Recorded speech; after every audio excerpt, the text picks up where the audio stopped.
Hello my dear MBA final year students. I am here with another video for project management unit 5.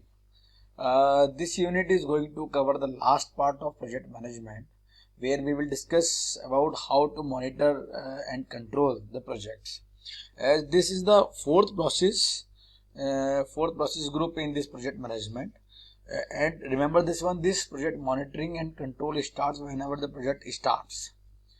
Means we have to make certain plans to run the project, as well as we have to check, we have to make control over that project management, right? So we are having different processing here, like it involves different tasks such as tracking the project, reviewing the project, and reporting the progress of project whenever the particular project is being progressed. This process is majorly concerned with ultimately the performance of the project, right? We have to check what is the performance of the project. It is on time, it is as per the budget, it is as per the team associated with this particular project.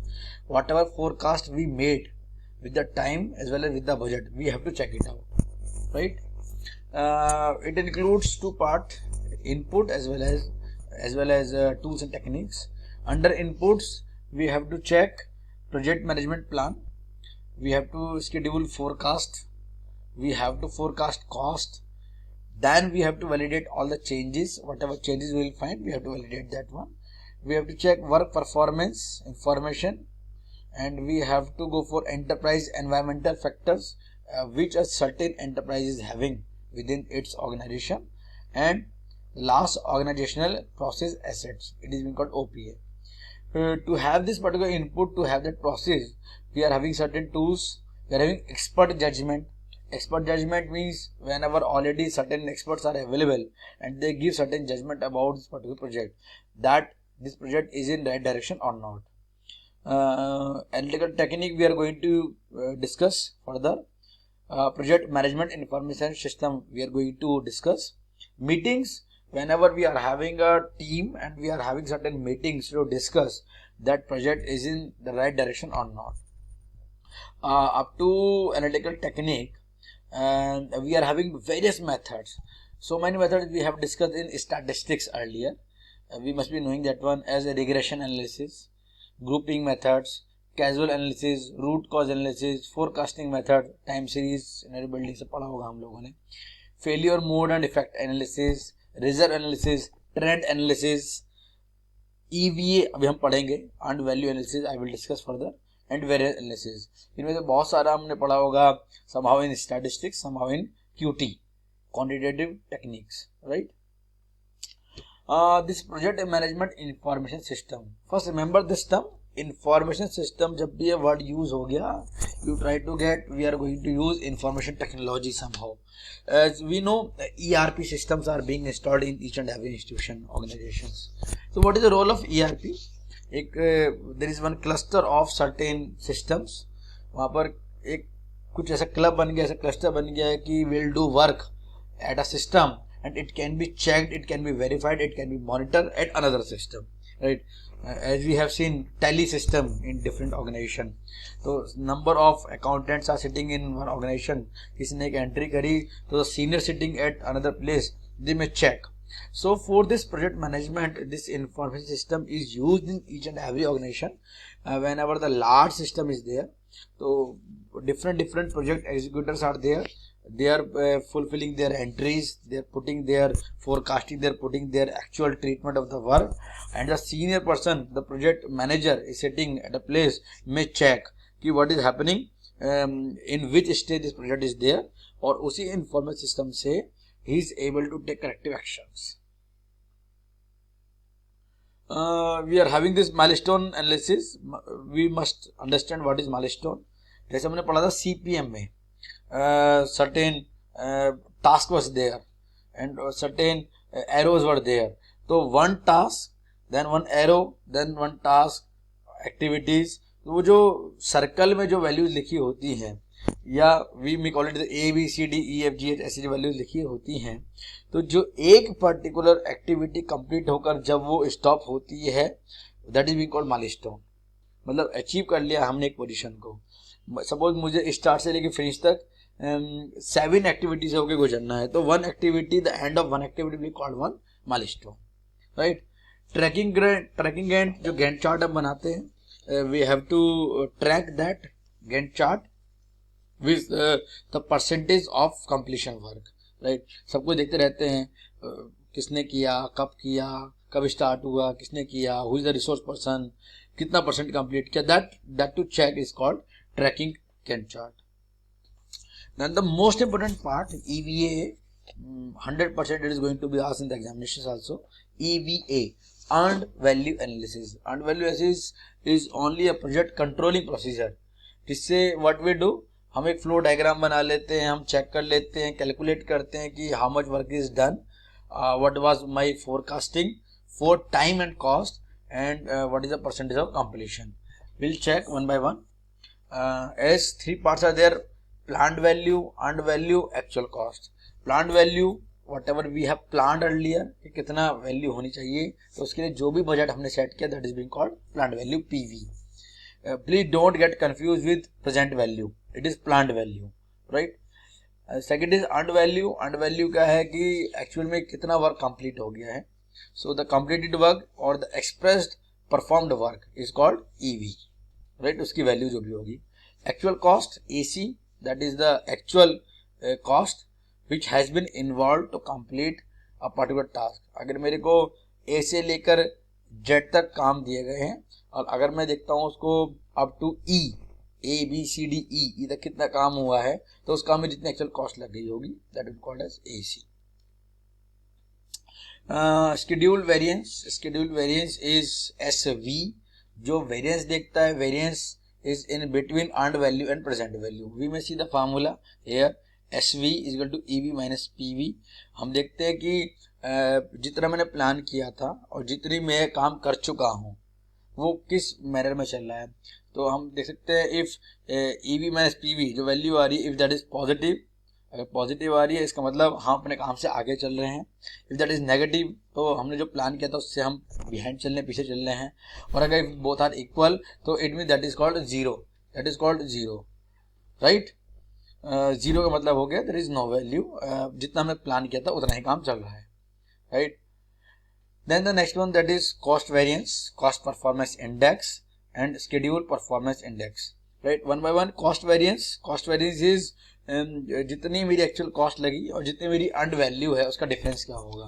We may see the formula here that cost variance CV equal to EV minus AC. जितनी मेरी value earn हुई उसका difference क्या है actual cost से. तो अगर ये पॉजिटिव वैल्यू आती है इसका मतलब है यू आर अंडर बजट, हम अंडर बजट में आ रहे हैं. अगर नेगेटिव है, अर्न वैल्यू कम है, एक्चुअल कॉस्ट ज़्यादा है, तो वी आर ओवर बजट, मतलब हमने जितना बजट प्लान किया. अगर CV पॉजिटिव वैल्यू है तो जितना मैंने बजट प्लान किया उससे कम खर्चा किया है. अगर ये नेगेटिव है इसका मतलब मैंने प्लान कम किया था, खर्चा ज़्यादा हो गया है. और अगर दोनों इक्वल हैं तो इसका मतलब ठीक है जितना मैंने प्लान किया उतना एक्चुअल खर्च हो रहा है. कॉस्ट परफॉर्मेंस इंडेक्स, इंडेक्सिंग के लिए हम जानते हैं डिनोमिनेटर होता है, डिनोमिनेटर होता है, उससे हम वैल्यू निकाल लेते हैं.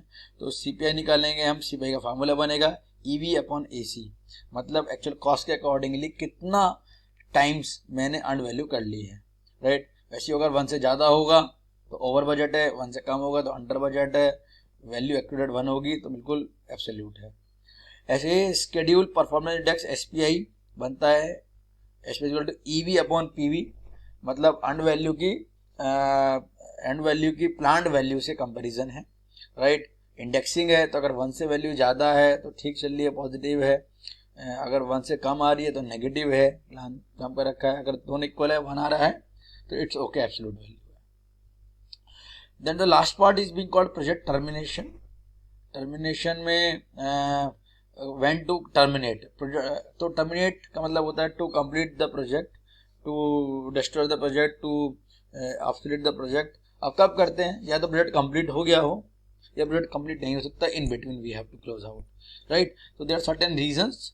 First reason is project is completed ahead of schedule and handed over to the sponsor. मैंने टाइम से पहले कंप्लीट कर दिया बीच में टर्मिनेट किया, दे दिया जिसको भी, जो उसका मेन यूजर था। Then premature abandonment due to technical grounds that impede achievement of core goals, कोई भी रीजन रहा हो जिसकी वजह टेक्निकली इशू की वजह से we are unable to proceed further, और हमने उसको प्रीमैच्योरली अबैंडन कर दिया। Then it is suddenly found that another group published result in some core area of interest, जिसमें मैं काम करना चाह रहा था किसी और ने पहले काम कर दिया मेरे करने से पहले ही।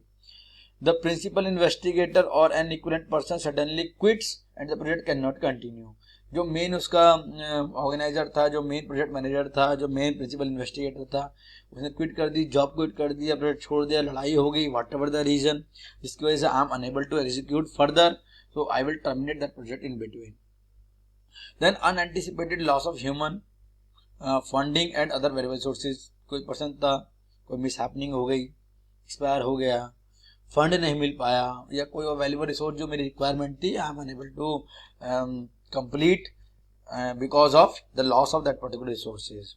Then a variety of insurmountable problems may force termination of the project, कोई भी ऐसा रीजन, जैसे हमने बोला कोरोना हो गया, बट टाइम से होना था, काम कंप्लीट नहीं हो पा रहे हैं, गवर्नमेंट ने लॉकडाउन कर दिया, काम पूरा नहीं हो सकता, हैव टू बी टर्मिनेटेड।